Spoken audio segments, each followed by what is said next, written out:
जय गिरनारी।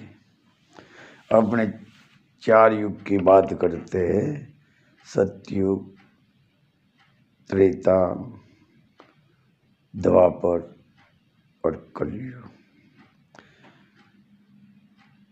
मैं ऐसा समझता हूँ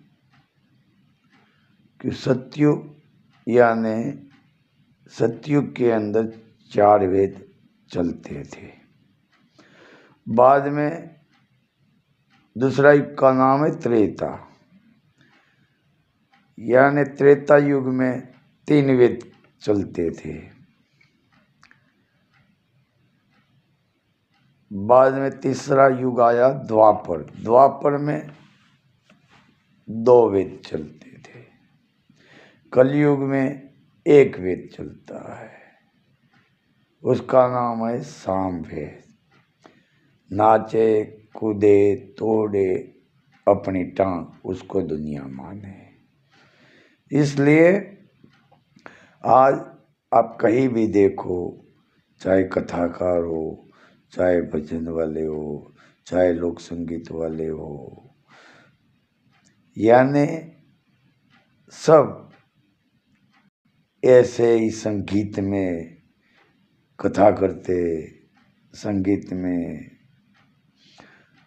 लोक डायरा होता है, लोकगीत होते हैं। आज दुनिया ऐसा ही करना चाहती है, लेकिन ये आज का ऐसा युग हो गया है। क्यों? अपने को अपना खुद का पता नहीं होता है, लेकिन ये लोग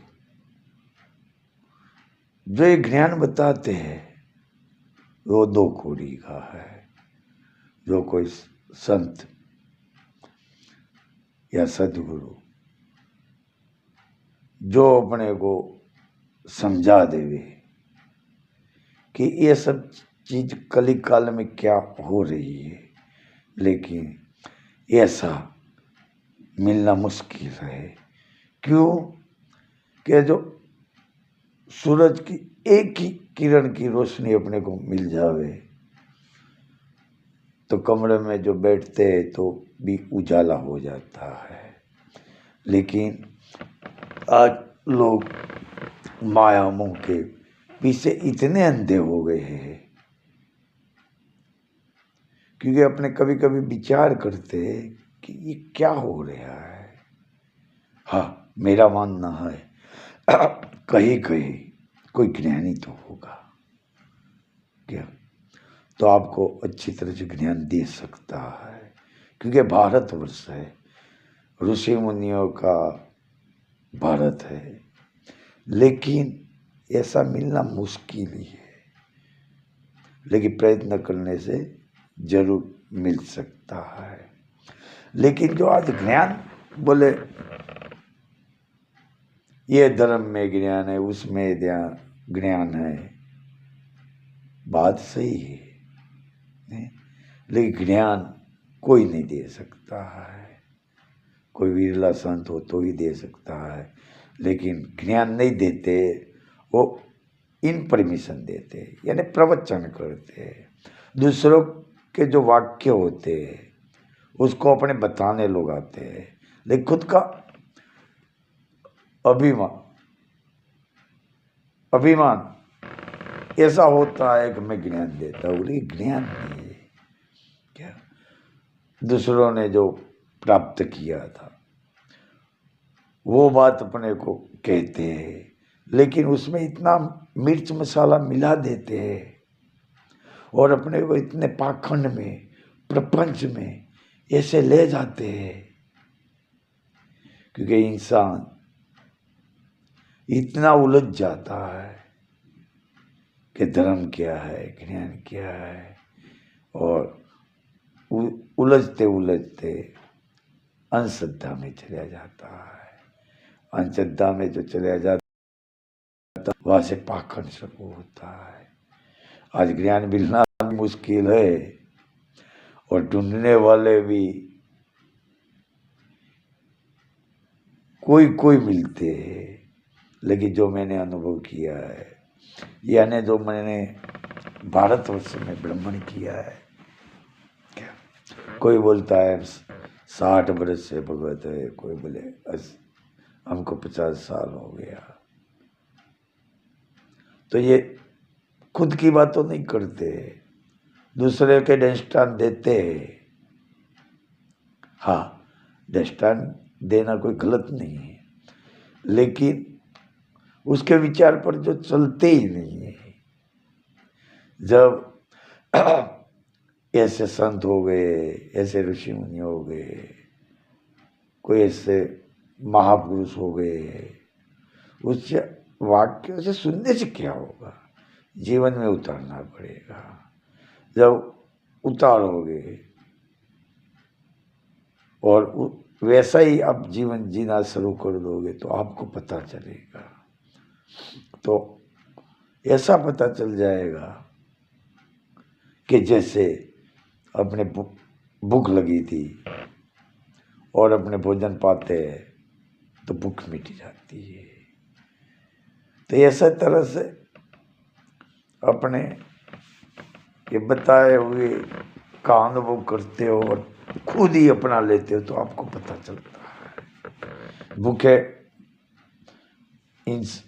भूखे जो इंसान होता है उसको अन्न मिल जाता है तो उसको पता चलता है कि अब मेरी भूख मिट गई है।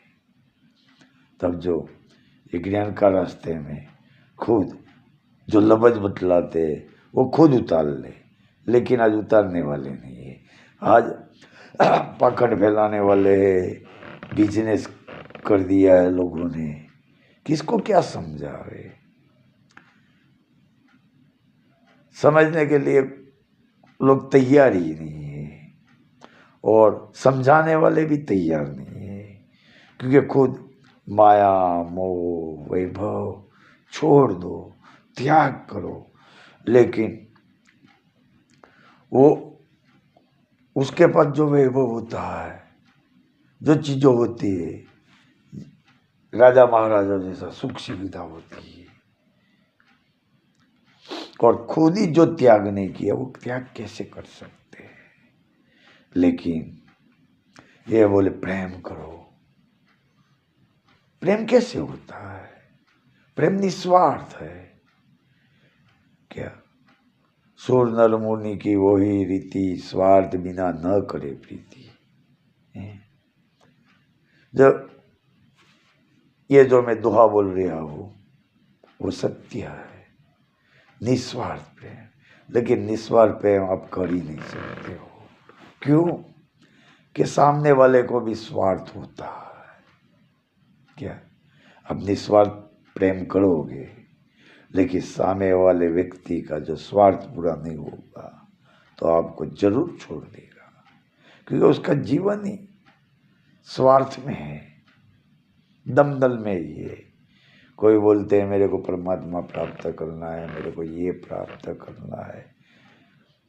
मैंने जो अनुभव किया है ये परमात्मा की बात करते हैं, लेकिन जब आप निकट जाते हो तो बोले मेरे को घर बनाना है, बच्चे की शादी हो जाए तो अच्छा है, बाद में ये करूँ तो अच्छा है, ये अच्छा है। जो उसके विचार होते हैं और जो माया में डूबे डूबे सब बातें करते हैं, लेकिन इसकी इच्छा पूरी नहीं होती है, लेकिन अपना शरीर या जीवन पूरा हो सकता है। मैं आज इतना ही बता सकता हूँ। जय गिरनारी सत्य।